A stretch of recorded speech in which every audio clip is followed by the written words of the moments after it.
மகாராஷ்டிராவில் திடீரென 275 பேருக்கு வழுக்கை ஏற்பட்டுள்ள நிலையில் இது தொடர்பாக இரு மாநிலத்தவர்களிடையே எழுந்துள்ள மோதல் தலைமுடியை பீத்துக் கொள்ள வைத்துள்ளது.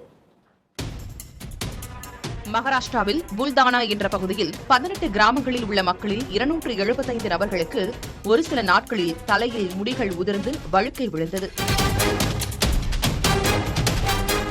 இது நாடெங்கும் பேசுபொருளாக மாறியது.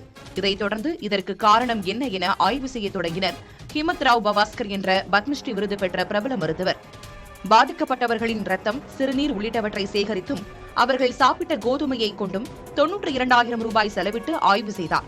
இதில் கோதுமையில் செலினியம் என்ற வேதிப்பொருள் அதிக அளவில் இருந்ததே வழுக்கை விழ காரணம் என மருத்துவர் பவாஸ்கர் ஆய்வு முடிவை வெளியிட்டார். பஞ்சாப் மற்றும் ஹரியானாவிலிருந்து வாங்கப்பட்ட கோதுமைதான் புல்தானா பகுதி ரேஷன் கடைகளில் விற்கப்பட்டது என்றும் அவை சாப்பிட்டவர்களுக்குத்தான் வழுக்கை விழுந்தது என்றும் பவாஸ்கர் கூறினார்.